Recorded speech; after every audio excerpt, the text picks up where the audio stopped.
The Wooden Shoe Tulip Company near Woodburn, Oregon is a family-owned farm that opens its doors to the public each spring. Families can taste farm-fresh food, play games, and walk through acres of colorful tulips. But this farm, like many in Oregon, is constantly evolving to thrive and keep pace with the changing economy.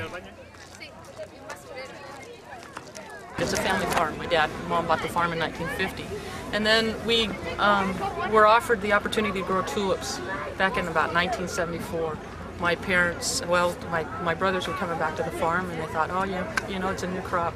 We'll custom grow for this gentleman in Indiana. When he retired in 1980, my brothers bought the bulb stock. And so when they bought the bulb stock, all of a sudden they had these bulbs and no market.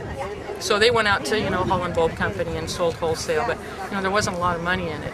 So at that time, my sister, myself, I had 3 sister-in-laws, and my little brother Paul, decided we'd start Wooden Shoe Bulb Company. We'd start this little company, and we'd retail the tulip bulbs for my brothers. Because, you know, I wasn't back to the farm, and I was still just out of college. And anyway, so we started Wooden Shoe Bulb Company, and we went to like that first yard garden and patio show at its inception. We went to all the garden shows, and we'd take a sheet of paper and sit there at the table and try and sell bulbs. And it was a dismal failure. I mean, it was terrible. It didn't work. And there were a couple ladies in Woodburn that would come out and they'd drive around the fields every year and say, you know, you need to open those fields to the public. And it was like, yeah. We thought, okay, Easter weekend's going to fall perfect. We're going to be in full bloom. Why don't we put up a little PVC greenhouse out in the field and we'll open to the public. So we put a little ad in the Woodburn Independent and opened that weekend, and we had beautiful weather and we had a traffic jam. We thought, you know, I think we're on to something here.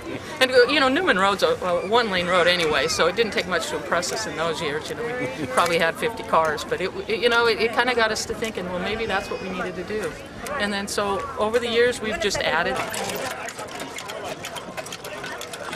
Besides strolling through the tulip fields and testing their pumping skills, families can see steam-powered machines from farming's past. Tractor enthusiasts stage demonstrations of what these aging but powerful machines can do.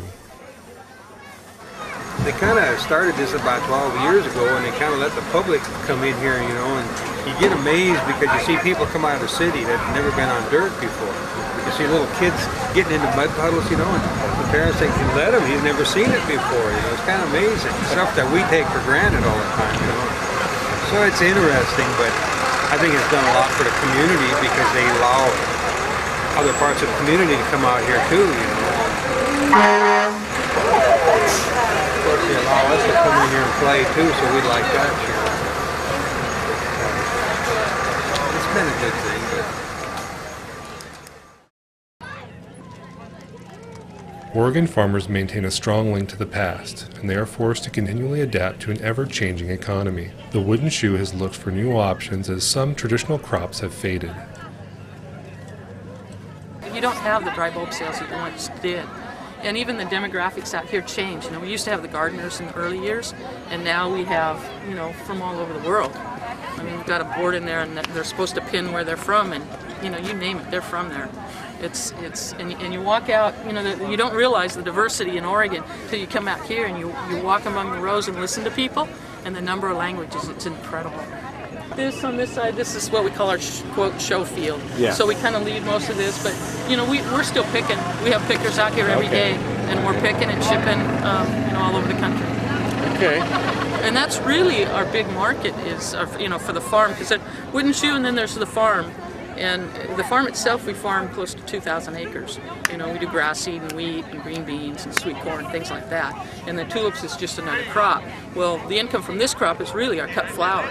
So like our admission, since we don't have the gardeners anymore and people don't buy, you know, everybody that came in, if everybody that came in bought a bouquet of tulips, then we wouldn't have to charge, but that doesn't happen anymore. So that's where the admission becomes important, because I leave these flowers here for people to walk through and take their pictures, but I don't have a crop off of it. So I sacrifice the crop for the visitors. So that's where the parking fee becomes important to us to offset that loss. Despite the hard times, Barb Iverson sees a future for agriculture, but a future with challenges. You know, it's tough. The grass seed industry, I don't know that that'll ever come back. I don't know that we'll ever see it the way it was. You know, people's lives have changed. They don't do the overseeding. We thought we were highly diversified because we had, a portion in grass seed and then a portion in green beans and a portion in cut flowers. And within that you had greenhouse flowers, daffodils, field flowers, and even within the grass seed you had tall fescue, perennial ryegrass, and you grew for 5 different people. You thought you were insured, and that's diversification in the Willamette Valley. That's what we do. And except when everything falls flat, there isn't a lot to prop it up. So, when grass seed, the bottom fell out of that, it just kills you. As long as wheat stays up, but that's up and down. It's a commodity crop. Green beans, it's tough to get that price to come up. You just saw Truett Brothers just laid off some more people. And you're growing for those guys, and you're trying to inch the price up to you, but then fuel prices go way up, and it kills you. So, unless you go specialty and high value crops in the valley, and then of course you've got the nurseries, and they've done that, and now they're suffering. So, I don't know, because for us, like, crop insurances don't work. We've had people come in and look at that. We're diversified, for risk, for a reason, and but when everything drops, it's tough. And I don't want to sound negative, because there are opportunities out there, but the margins are really tight. You're just trying to, any way you can, to survive, and it's what you have to do.